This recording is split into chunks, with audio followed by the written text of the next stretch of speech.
everyone, my name is Jenna, but you guys can call me Jen, and welcome back to my channel. Welcome to my January reading wrap up. Today I only have 9 to go through, but a fair few of them were quite beefy, and it was a great ratings month. Like, nothing I read was under a 3.5 star, which is amazing. So let me just quickly look at my stats for this month. This month I ended up reading 7 adult fantasy novels. I was living my very best life this month. It was just epic novel after epic novel, and I just really loved it. I also read 1 YA fantasy. It's technically a bridge between a YA fantasy and sci-fi, but it's more fantasy than sci-fi, so I considered it a fantasy. And then I read 1 romance. As I said before, nothing below a 3.5 star. I read 1 3.5 star, 4 4 stars, 2 4.5 stars, and 2 5 stars. So without further ado, let's just get into it. So the first book that I read in the month of January and in all of 2022 was People We Met on Vacation by Emily Henry. This is a romance by the same author who wrote Beach Read. Beach Read I think would be more of a drom-com. This is more of a rom-com because it's lighthearted and fluffy, and it was exactly what I wanted to read at the time. I ended up giving this one 4 stars. It felt like a Nick and Jess book, like Nick and Jess from New Girl. It felt like a book about them and their relationship, and I found myself in each of the characters in little ways, which was just so good. But I do wish there had been more. I wish there had been more build up in the now timeline, because like we're kind of given this like one last chance to fall in love kind of a thing, and you get their story through the flashbacks of all of the previous vacations, because this follows Alex and Poppy, who are 2 best friends who every summer go on a trip together, and that's how they like stay friends and all that kind of stuff. Something fell apart 2 years previous, and they hadn't gone on a trip since then, and it kind of like that like was like, ooh, what happened on their trip or whatever that fell apart? Like, what happened to them? Was a good enough build up, but the build up between them and their relationship in the now timeline was almost non-existent. It was quite like insta-lovey, but I did love it overall, and these 2 were very nice to read about. So yeah, 4 stars. I enjoyed it. Next up, I ended up reading Iron Widow by Shiranje Zhao, and now this book was a ride, my guys. This one was so intense. It was so well written and incredibly engaging from start to finish, and it is just feral. This whole book is just feral. I loved our main character so much, and even though like she was incredibly annoying at times and she made a lot of decisions that I just wanted to shake her, I loved her relationship with both of her love interests in this. This is the way that you do a love triangle, by the way. This is a confirmed polyamorous relationship. This is how you do a love triangle. It's not just a girl with 2 boys pining after her. It's like mutual pining all the way around. So good. I will warn anyone who wants to read this of the incredible abuse in this book, especially familial abuse. It is so intense.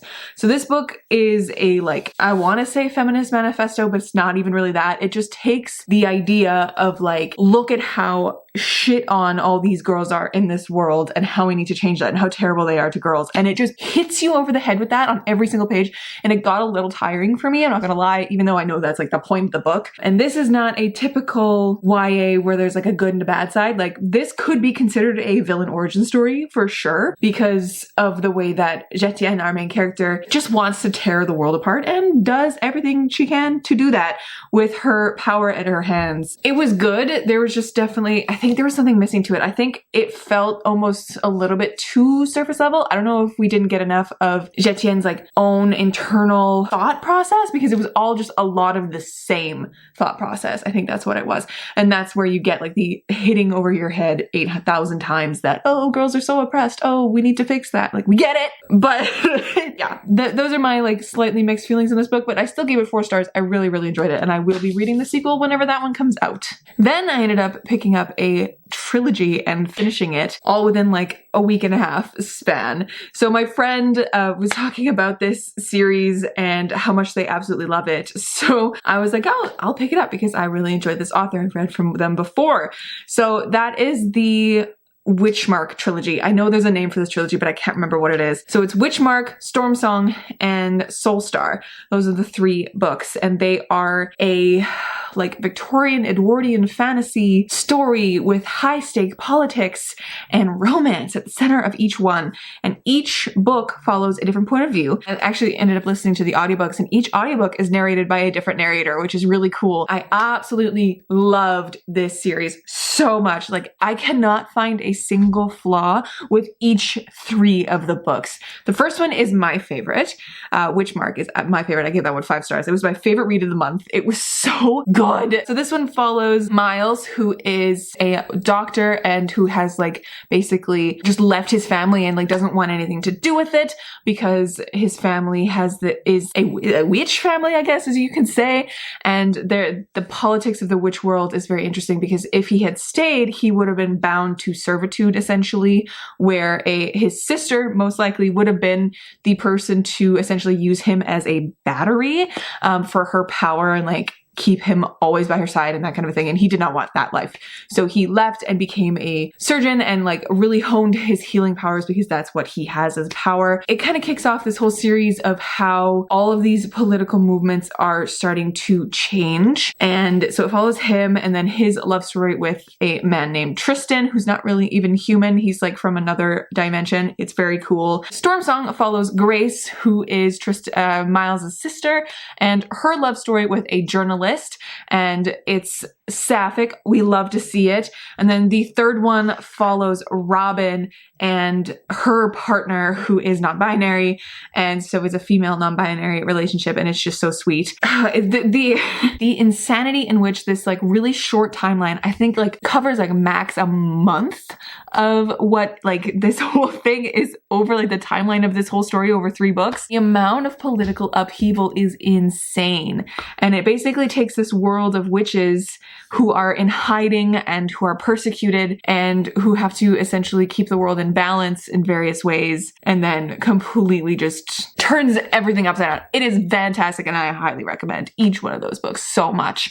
You do have to read them in order, even though they do follow different points of view, because of course they all connect in the same timeline, because the second one picks up exactly where the first one ended, and Soulstar, the third one, picks up exactly where the second one ended. So it follows the same timeline, even though they follow different points of view. It's so good. I highly recommend it. Then I ended up reading Empire of Sands by Tasha Shuri. Now, this was my attempt to read more of Tasha Shuri's writing because I absolutely love her book. The Jasmine Throne is my favorite fantasy book of 2021 that I read. It is so absolutely so fantastic. And I wanted to read some of her earlier work that she's released. So I picked up Empire of Sands, which is the first in a companion duology, I do believe. It was so good. It was so good. This was also a 4-star. Oh, I never said. So Witchmark before was 5-star. Stormsong and Soulstar were both 4.5 stars. So like an incredible series. Empire of Sands is a 4-star.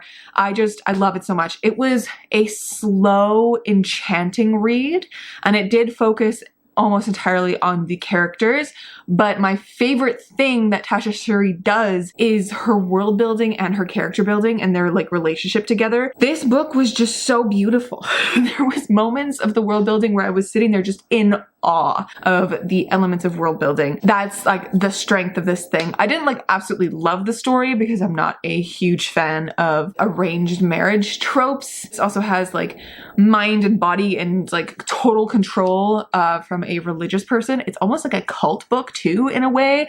It was very interesting, and it was totally not what I was expecting from the back of the book. The back of the book does not describe what happens in the story like at all. I was like 150, 200 pages in going like, where is our main character's magic that is talked about on the back of the book? It's a different kind of magic, like not like what we would think of as magic, but it's a like what she can do with certain dances and rites, and like it's in her blood as like the kind of person that she is. It is so cool, and I really, really enjoyed it. But yeah, 4 stars. The next one I read was City of Lies by Sam Hawke, and this one again was just a great read. I gave this one also 4 stars. This one is a interesting take on like the assassin poisoner in a medieval fantasy setting type of story. It follows 2 siblings. and our main character, Joven, he is on the spectrum. He is neurodivergent, and his sister, Kalina, has a chronic illness that affects her lungs. And so at the beginning of this, we find out that Jove is the heir to his uncle's kind of thing, and his uncle is the person who basically hides in plain sight and is the tester of all the, I want to say king, it's not the king, I think it's the emperor, of all of his food and stuff to make sure he's not being poisoned. I keep calling him the poisoner, even though he doesn't use poisons as like an attack mechanism. He is the person who tests for poisons. Jove is his like heir, and it was originally Kalina because Kalina is a little bit older than Jove, but because of Kalina's illness, she couldn't do that because the first time that she actually tried at the age of like 7 or 8, the poison, it nearly killed her. To be this kind of person, you have to build up your own immunity to all this stuff, and she just couldn't do that.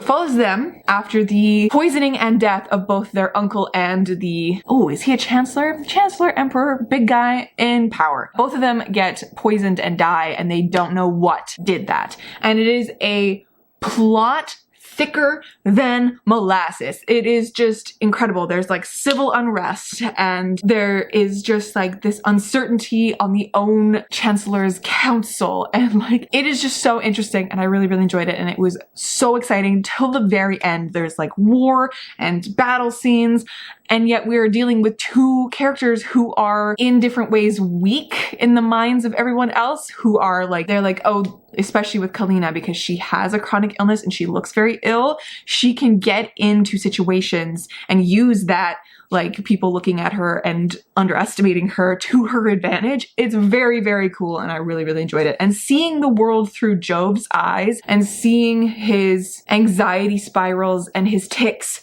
were just so interesting, and I love the way he thinks. It was just such an yeah, really liked it, and I absolutely recommend it, as well as the audiobook. It was very good.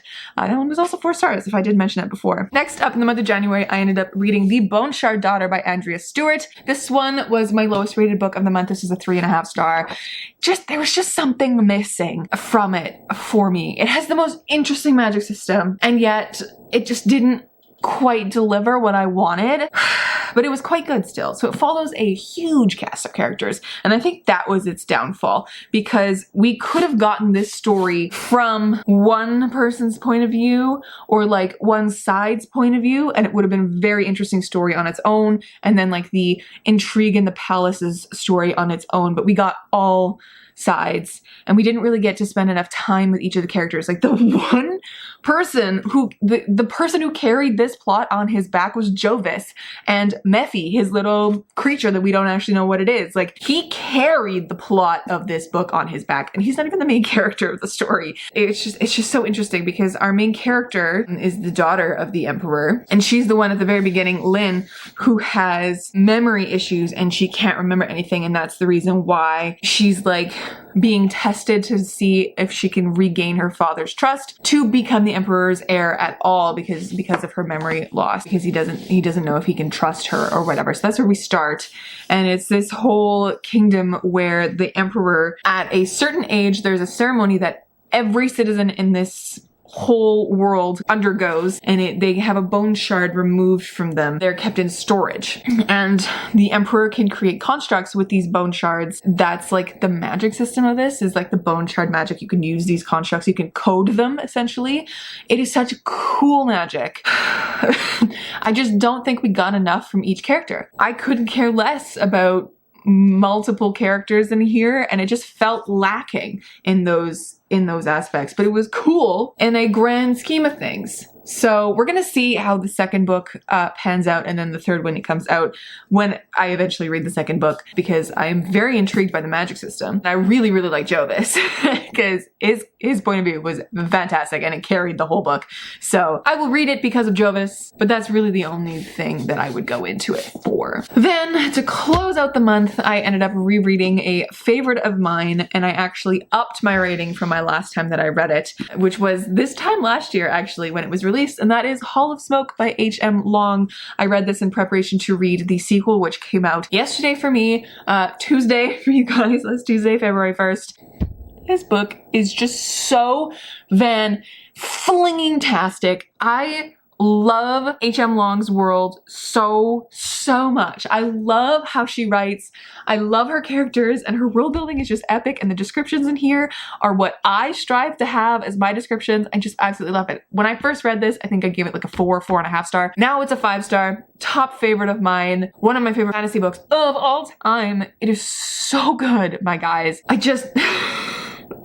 So this one follows Hessa, who at the beginning of this has just fallen out of her goddess's favor, and she witnesses the massacre of her people, and she thinks that it's because of her, it kind of is, that it happened. And now she's set on this quest to basically fulfill what she was supposed to do originally and like regain her goddess's favor. At the same time, the gods are kind of having some issues with each other, and like the new gods and the old gods are fighting, and things are in upheaval in the land, and it is called The Great Upheaval, the events of this book. Oh, but it's so good. It's Viking women with axes, and Hessa has this really cool power in here. It's called her fire, and it's Ing's fire, and it burns, and she can like disintegrate people's bones with her screams. It's so cool, and I love this. And you know that TikTok sound where it's like, I am convinced that I was put on this earth to make everyone read this book.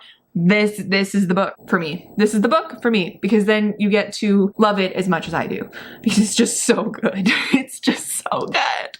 Oh, anyways, my friends, those are the books that I read in the month of January. If you haven't yet, please like and subscribe, because it really helps me out as a creator, and you want to join me on this journey as we go through 2022 together and read fantastic books. I'm really hoping that this sitting around a 4-star average stays with me for the rest of the year, because I've been reading so many great books and I've been enjoying myself so much. And the first read of February for me was the sequel to Hall of Smoke, which was also a 5-star. Spoiler. We're just gonna keep our fingers crossed and hope that our reading year collectively just is fantastic. So thank you guys so much for watching, and I will catch you in another video very, very soon. Stay kind and keep on reading.